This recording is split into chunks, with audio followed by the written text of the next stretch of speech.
Well, welcome back to another episode of the Cruise Conversations podcast. I'm Frank. And I'm Michael. And today's episode is episode number 104, and we're talking Disney World versus cruising and which one delivers more magic for your money. Let's jump into it.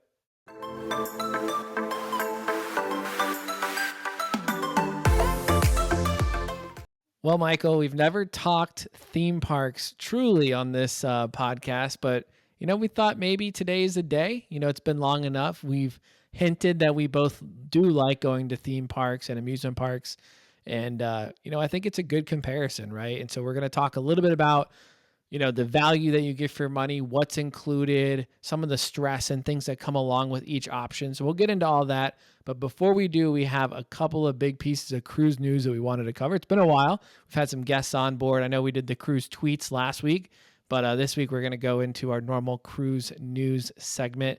Michael, what's the big update this week in terms of cruise news?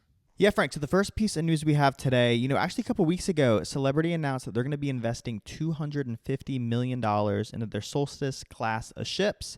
The Celebrity Solstice is going to be going into dry dock next year in 2026. And they're going to be adding 8 experiences to the ship. They've said they're going to be new enhanced outdoor spaces to the ships, new restaurants coming, a couple new entertainment venues coming to the ship. So you're going to have the Boulevard Lounge entertainment venue, the Boulevard Bar, and then the Celebrity Barcade Sports Bar, which that seems super cool. I like a good barcade, so having one of those out on a ship seems cool because I feel like on most ships, obviously Celebrity is kind of a more adult line, but when you think of like the arcade on ships, it's kind of like your kiddie arcade. So Barcade seems super cool. Obviously, we both love food, so I'm excited to see what they bring restaurant-wise to the ship. But, this is a good amount of money that they're pouring into some of their older ships. Yeah, man, I'm excited about it. Like you said, $250 million across 5 ships in the Solstice class. So around maybe $50 million for each one to spend. And like you said, we're not going to get water slides. We're not going to get flow riders, but we're going to get some really cool, like you said, dining venues and restaurants and like a new lounge. That's awesome. So excited to kind of see what this looks like when they start to show more from Celebrity and what the new enhancements will be to this class. And this is a class that people love, but definitely needs some love. It's an older class of ship from Celebrity. So again, looking forward to seeing these bow to stern enhancements that come through. All right, Michael, our next piece of cruise news for today, Royal Caribbean is going to be expanding the casino on Wonder of the Seas. They're actually going to be turning the Crown Lounge, which is the Diamond Lounge, into a smoke-free casino down there. As a Diamond guest, I love having it down on Deck 4.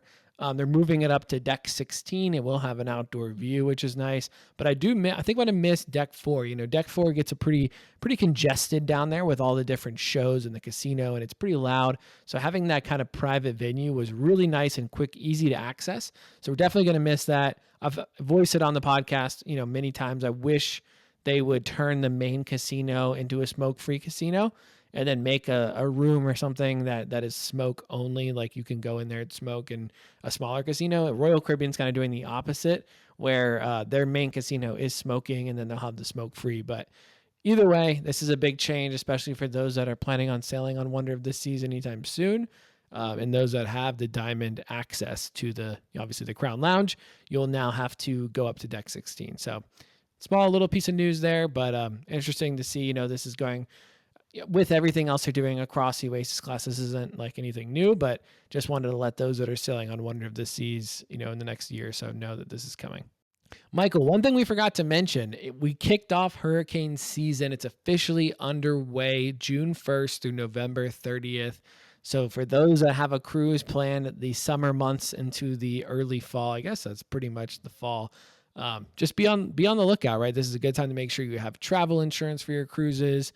And obviously right now we just saw the Carnival Panorama got kind of diverted. This was the first ship of the year to get diverted on the West Coast due to a hurricane. So just more of an FYI for those that are traveling. I know I've got a couple cruises. I think I got 3 cruises within that window. So definitely something to just be on the lookout for. Keep an eye on the radars. You never know where your cruise will end up sailing to. Obviously hurricanes, they can get in the way a little bit, but it's just all about being flexible. I'll say, Frank, I always forget how long hurricane season actually is. It's almost half the year when you think about it. It's like by the time we're done talking about hurricane season, we're right back in it. So, yeah, like you said, make sure you have that travel insurance. The last piece of news we have for the day, I saw this actually earlier today, and I just kind of thought it was funny. kind of talking about our topic today of amusement parks and Disney and all that, Holland America has kind of come out with this new kind of branding, talking about how, their ships don't have the amusement parks on the ships, right? We've talked about the Bull on the Mardi Gras and Celebration and all those ships, and like the water park on Icon and the ship or the rides Disney's adding to their new ships coming out. Like all these things that obviously kids and people our age really enjoy.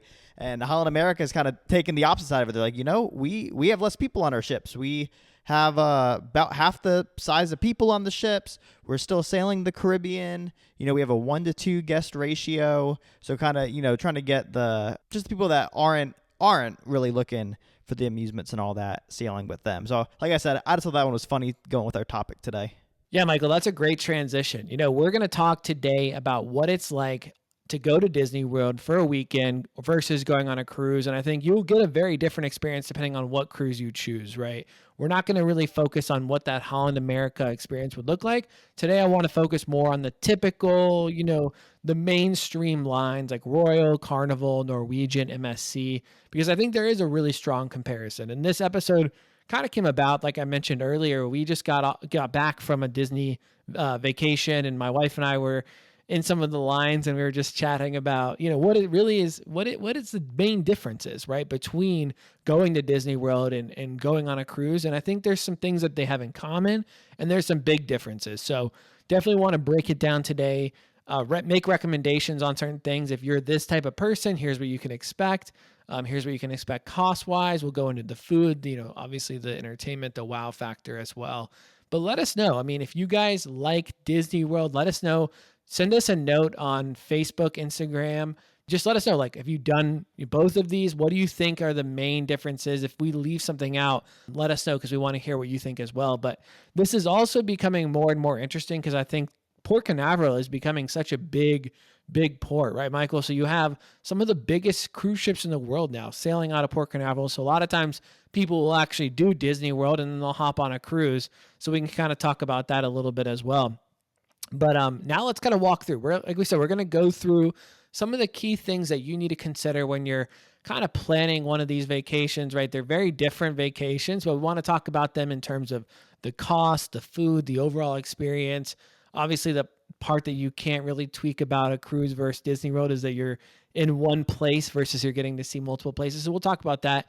But first, I think it makes sense, Michael, to start with the cost, right? Because ultimately, when you're planning a family vacation, the things that come to mind is, how many days am I going to take off work? How much is it going to cost? Where am I going to stay, right? And when you look at it, Disney World per adult is around $130. It depends on what kind of ticket you buy per day. And that day pass does not include any of your food, your drinks, any of the entertainment. Obviously, you can add on a lot of stuff like Genie Plus and some of these things that get like faster to the fun, if you will. So that's something to consider, right?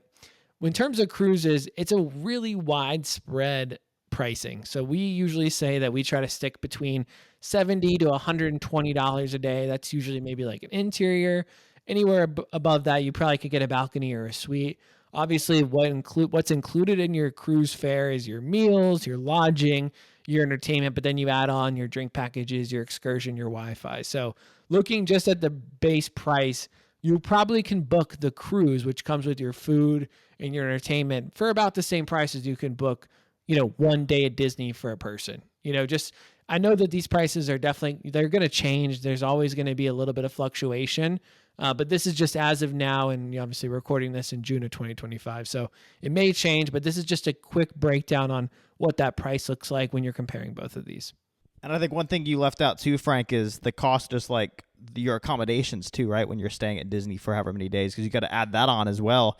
And that can range from like your value resort starting at like $150 to $250 a night, all the way up to like some of Disney's deluxe resorts that are over $500 a night, which at that point, like you said, you're kind of looking at like your mini suite levels on cruise ships. And another thing I think to note, and I think what kind of had me excited for this episode too, is, we are a cruise podcast. And I think when we go through the rest of this, it may be easy to be like, oh, they're just going to hate on Disney. No, like you had mentioned at the start, we both really like theme parks. I didn't start cruising till I was in high school. Growing up, all we really did was theme parks for like summer vacations and all that, and that was what my interest was really in as a little kid. All the way, I mean, still to this day, we have Carowinds right down the road, and I'm there all the time. And I still enjoy going to these theme parks as well. But yeah, like you said, from the cost standpoint of things, you're gonna get more bang for your buck when it comes to kind of your accommodations, your food, entertainment, all that wrapped up on the cruise ship, which is gonna kind of be like your day ticket at Disney. So now, Michael, let's talk about what you're actually paying for. So we just went over the prices. Now let's kind of pivot to what's the main wow factor that you really get with each of these options, right? Disney World, you're paying for the themed lands and the rides. I mean, this is really why you go. You love Star Wars. You want to see Galaxy's Edge. You want to ride those rides. You love Avatar. You want to go see, ride all those rides in Pandora. You obviously have the Magic Kingdom classics. You have the castle. You have nighttime spectaculars like the fireworks, projection shows, the different parades. If you have kids, you probably do the character encounters, whether they're like random or you actually schedule and pre-book those. That's really what you're like paying for. That's why you're going to Disney World. You're going to be an immersive kind of space, right? When I was at Epcot, that was kind of why we went. We went because we just wanted to walk around and see all these different countries and take pictures, like pretend we're in, France for the day, and then walk over and go to, Italy, and you're right there. And then you go over and you're getting to see so many really cool things right there. And that, again, it's definitely, that's their wow factor, right? When you look at cruises, it's a little bit different because there's definitely an element that you get where you're relaxing, right? You're paying for it, but you're still able to enjoy some of the different things, right? You've got pools and hot tubs and flow riders and water slides and ice shows. And on Carnival, you have Bolt roller coaster, you have comedy clubs, and on NCL, you have go-karts and laser tag, and MSC's got some really cool robotic bartender. There's so many things, right, that these cruise lines have. I would say those are like their signature experiences. So when you're looking at, hey, what do I want? What am I actually paying for? I think this is what you have to think about. Am I going to, immerse myself in these rides and really feel like I'm part of a movie or a space like you would at like Galaxy's Edge or Pandora? Or do I want to go and experience some of these things like the flow riders and some of the attractions that the cruise line had? They still have like rides like Bolt roller coaster, but it's maybe not like as immersive as you would get maybe at Disney World. Yeah, those are all great points, Frank. And obviously, like the themed lands, that's kind of a newer thing, kind of like you said with the Galaxy's Edge, the Pandora, the Toy Story Land, Cars Land, even some of the lands that are going to be coming in the future here at Disney with some of the new rides, whether it's the Villains Land or, Coco's going to be getting a ride. Pandora's going to expand it out west. Like the heavily themed areas, I feel like are here to stay. I mean, obviously I think we briefly talked about Epic Universe a couple weeks ago when that had opened down in Florida. And that is what I think 5 like distinct zones. I was talking with a friend at lunch last week. I'm like, it'll be interesting, like 10, 15, 20 years down the road. Like they have some expansion plots, so they'll be able to add new themes, but like, how do you update like these whole areas over time? Don't know. We Yeah. really haven't seen it fully. But, this is one thing we've kind of seen the cruise lines start to adapt, right? We've talked about the zones on the ships, the neighborhoods on the ships, kind of these themed areas. And, we haven't even talked about Disney Cruise Line yet. And their new ships coming out, all their themed areas look amazing. So I feel like you're starting to see it kind of transition. Theme parks have been doing it for years now, get added to the cruise ships. Yeah, Michael, that's a great point on the Disney Cruise Line. I think one more thing on this point when it comes to the entertainment and kind of what you're paying for when you look at a cruise versus Disney World is, when you're at Disney World and let's say you want to relax, right?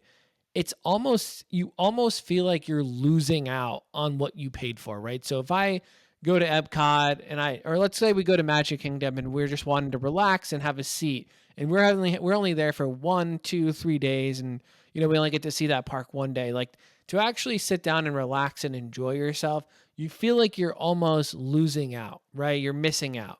Versus on a cruise, like part of the vacation is because you want to relax. I mean, people book cruises just to relax. You can obviously get some of these thrills and, signature experience, like what we talked about with the flow riders and all that stuff, but it doesn't feel the same as like, I feel okay when I kick my feet up on a cruise and sit by the pool Versus if I go to Disney World and I'm paying for, a ticket to the park, then I feel like I need to do all that stuff. I feel like it's a big part of what I'm paying for. Like that's the main thing versus cruising. It's more of a vacation where you're relaxing, versus I think that's the difference, right? It's like a trip versus vacation kind of thing. That's a great point, Frank, because I think like the past couple times when I've done like a Disney park, it's kind of just been like a single day at a park here and there scattered over the past couple years. But I don't know if you remember a couple summers back, we went down and we did what, like 4 days at Universal, a day at Animal Kingdom, and a day at Hollywood Studios. And the Disney park days, we were definitely rope dropping rides right in the morning, pretty much right when the park opened. And like you said, it feels much more go go go. We need to try and get everything done in that day because, like you said, when we were only at Hollywood Studios for that day, we were only at Animal Kingdom for that day. Universal, we were able to kind of take slower because, like I said, we had the multiple days there and could kind of come and go. Yeah, I think that's a good point. And all right, here's a question for you, Frank. Do you think cruise ships, kind of based on your last statement, to be able to relax more, do they do a better job at catering to all age ranges? I think so. I would say they do. I think that I really strongly believe that cruising has something for everyone. Like I've seen, you can go with your kids, you can go with your grandparents, and everyone will have something, right? Like if your grandparents really want to go do bingo, sorry, that might be a stereotype, and your kids want to go ride the water slides, and you just want to grab a drink at the bar. Like I feel like that's a good scenario, right? And I think if you're going with your grandparents, they may not have as much fun. Thinking like 70s, 80s, they may not have as much fun at Disney World as they may have at bingo or some of these other things. I'm not saying that they can't have a good time. I just think that there's more for all ages on a cruise than probably at Disney World. Or just like you may get more exhausted. Like you mentioned, if you're going with a multi generational family all day like we were, you're probably going to want to build in some times of rest because it is exhausting, getting up and even just standing in line all day. You feel like you need a second to just catch your breath and relax for a minute and, actually enjoy your vacation. Cause if not, it's going to feel like working.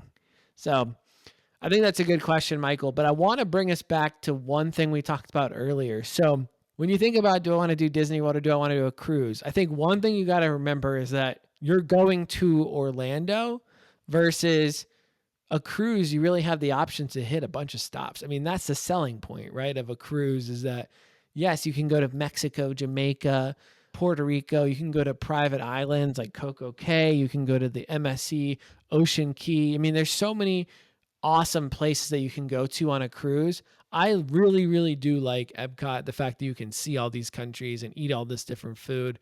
But at the end of the day, you're still in Orlando, right? So, like the weather, the scenery, the things that you're experiencing, it is different. So, I don't want to harp on that point because it's the obvious point that you're going to be in a hotel and you're going to be there for the whole week at Disney versus, you'll have that same room on the cruise, but when you wake up and open that balcony, you're looking at, mountains in Haiti, or you're looking at, the water of, Turks and Caicos, right? So it's just different. I think it's hard to really compare at the end of the day because of this factor. So this is, to me, is this decision that I would try to start with of, are we just trying to conquer, these different parks in Orlando, or are we trying to just see some different things and experience some different things? And one point to kind of just go off of that, Frank. Obviously, like if you listen to this podcast, you're probably really into cruising, travel a lot, and all that. One thing, and I think we both realize too, Disney, I mean, it's seen as the most magical place on earth. For a lot of people, this is like a once in a lifetime trip at the end of the day. So, yeah, we say, oh, no, you're just in Orlando. You're not going to some of these different countries and seeing multiple places. But, I mean, just being in Orlando is probably magical to a lot of people, too, at the end of the day. And maybe not even just being in the park, but going over to Disney Springs or some of the dinner shows and kind of just, spending time in Orlando for the week.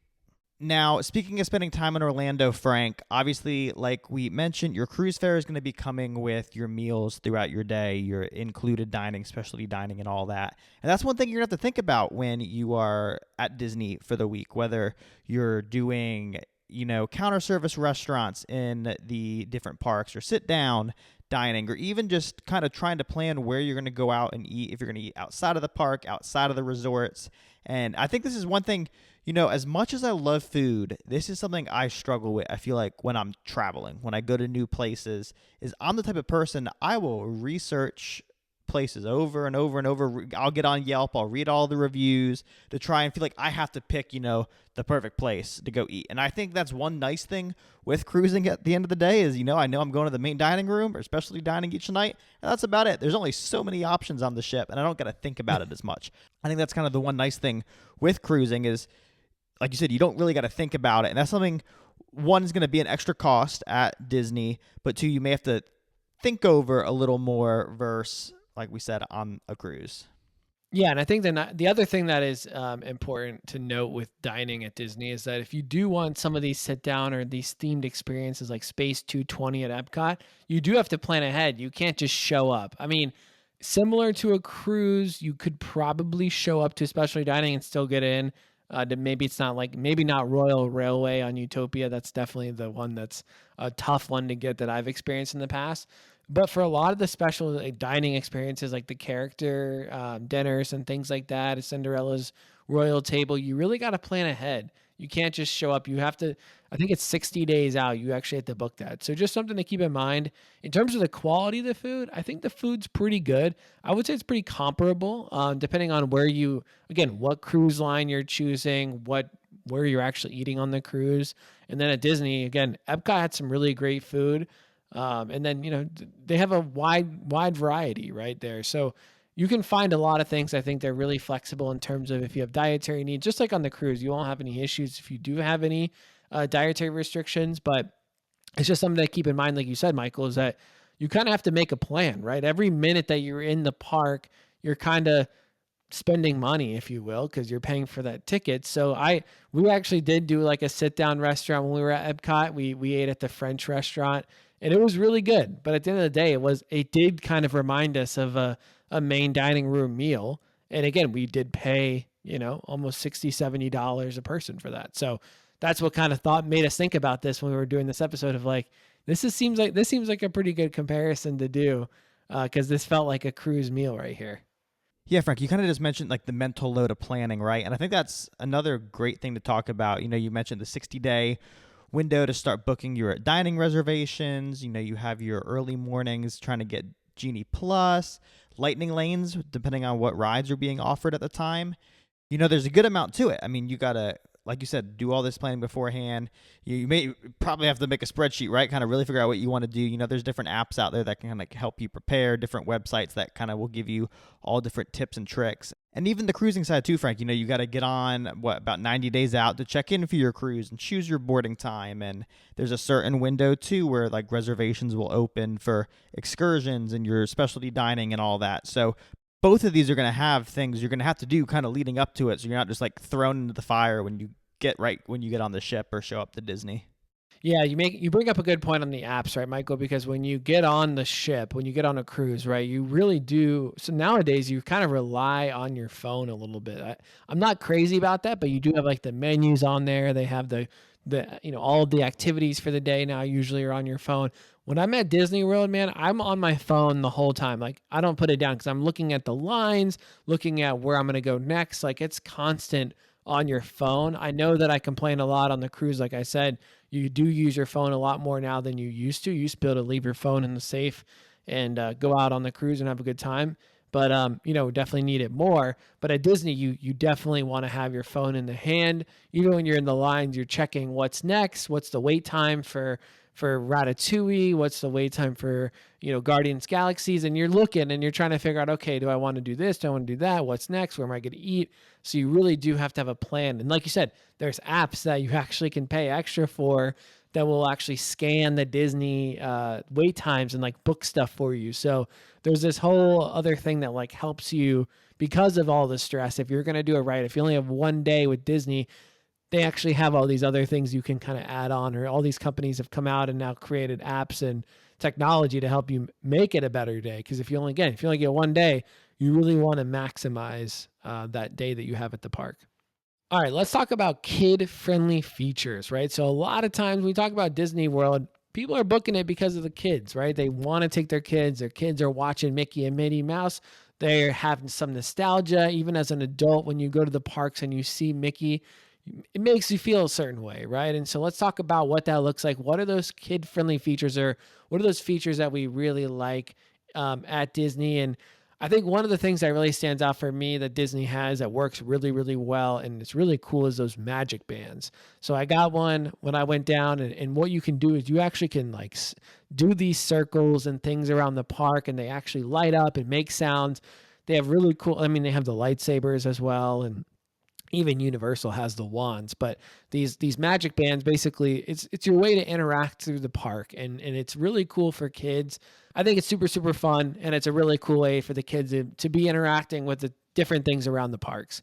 They also have what's really cool is like a rider switch system, and so what this does is it actually helps families with younger kids. They kind of do like a swap, so that the adults are able to ride the rides. So that's kind of a nice feature, so you don't feel like you have to leave your kids like unattended so that you can actually ride the rides. The last thing I'll talk about is in terms of like things to do, they have so much for all ages at Disney. They have like these playgrounds and like water features. Even at Epcot, we walked by and we're like, man, if you were a kid, like you'd be hanging out here all day. Like there was just so many things to do, and it wasn't just rides. I think people think about Disney World, they think about the long wait times, and that's definitely the worst part for me is having to wait an hour for a 3-minute ride. It's terrible. We hate it. But there's so many things other than rides that really do make it magical for kids. And so I think that's a really awesome feature about Disney. Looking at the cruise lines, obviously they have the free kids clubs. This is huge. I don't like to say free when it comes to cruising because you're definitely paying for it. But this is structured activities by age groups. I was actually talking to someone I think today about this, and the fact that they have the teen lounges now where they used to have like the teens area and they had programming, but all the CEOs of the cruise lines are like all the teens just hang out by the elevators and the stairs now anyways. It doesn't even matter what we do in the lounge, but basically the lounge serves as a place where the kids can meet up. They have dance floors and shows, and even they do dedicated time for the flow riders and the water slides. They have video games like Xboxes and PS5s and all of the things for the kids. And then obviously they have all the splash pads and slide. I mean, there's so many features on cruises that are just for kids. I mean, I wish there were more things for adults sometimes. It's like, man, if they didn't use this for a splash pad, there would be so much more seating by the pool, that kind of thing. So if you're thinking about cruising, don't think that it's just for adults or just for a certain age group. It really is for all ages, whether you're bringing your 3 to 6 month old or you're bringing your 17-year-old. I think they're going to have a great time regardless. Yeah, Frank, those are all good points. From the Disney side of it, I remember as a kid the old like fast pass system, like going to the ride and getting your little ticket that you came back at a different time. And then the cruise lines, yeah, I mean, like I said, I didn't start cruising till high school, and I thought the teen club was cool, man. I enjoyed the activities we did. I made friends in it. I think some of them I'm still friends with on Facebook to this day, but they've only made those areas cooler and better overall too. So shoot, it'd be interesting in 2025 to experience a cruise again for like the first time as a teenager. Yeah, Michael, you're right. Cruising has changed so much since we first started. And I would love to I think just going on with new people always brings that fresh eyes. You're like, I'm kind of looking at this experience through your lens. And that's why I enjoy cruising and bringing new people on with me. But Michael, I mean, at the end of the day, is there a right option for the listeners? I do think there is. And I think it's going to be dependent on what you're looking for. Maybe it is like a cruise and a Disney trip every year or two, but ultimately it's based on what you're really looking for, right? If you're looking to relax and have everything kind of planned for you and really be able to kick the feet up, we'd probably recommend that you book a cruise. Do you want to have more control over your experience and being able to choose, I'm going to go do this, I'm going to do that, and weather or wind, or maybe something can't really throw a wrench in your plan like a cruise, or like we were talking about hurricanes earlier, then I'd probably go with Disney, right? You're going to be able to have a better itinerary. It's going to be all yours. You're going to be able to decide everything, and no one's steering the ship, pun intended, for you. If you're looking for that nonstop theming, the nostalgia, kind of just that, you feel like you're in the movie type experience, I would say Disney's for you as well. I think that that feeling is great. Being able to walk through Galaxy's Edge and feeling like you're in Star Wars. It's a really cool experience, and that you can't really get that as much on a cruise. I mean, they're trying, but we're not quite there yet. And if you're looking for adventure and wanting to seek new places or experiences, if you want to zip line and then the next day snorkel, then obviously cruising is for you. But let us know. I mean, we tried to go through kind of the high level, items here. Obviously, there's more considerations, the price, the food, the wow factors. We thought these were kind of the big ones, but let us know what you think.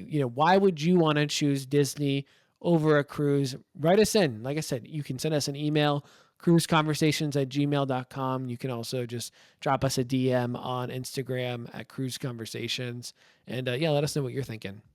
And I'll say before we wrap up too, Frank, like I know for me personally, being 29 now, one thing when it does come to Disney and all that I think about, like I don't see Disney as like an every year thing for me. Especially like I'm not going to go back to the same park each year either. Like I feel like with me, obviously the rides are a big thing, right? So especially like Universal Studios, I think the first time I went there was 2010, and then I didn't go back for almost like a decade. Like 2020, I think was the first year I went back, and just seeing how many new rides were there, like it made sense to go back, right? Whereas like you said, the cruising side of it, I mean, there's so many different ships out there, but also at the end of the day, a cruise is a cruise. And I feel like it's just a different type of vacation overall. And so obviously, I mean, I'll be cruising every year, but I may not, like I said, I may not be going to Epcot every year or Animal Kingdom every year, kind of spread those out over time. And, they're a great thing, too, to tack on to a cruise, right? If you're going down to Orlando and just doing a 3 or 4 night cruise, shoot, tack on a day at Disney or Universal or something at the start or the end and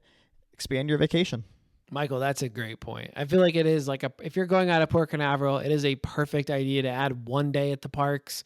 We did this in the fall. It was a great time to, like I said, you put 20,000 steps on you, and the next day you're just kicking the feet up in the solarium with a Long Island iced tea. It's a good balance, right? So it's a good idea.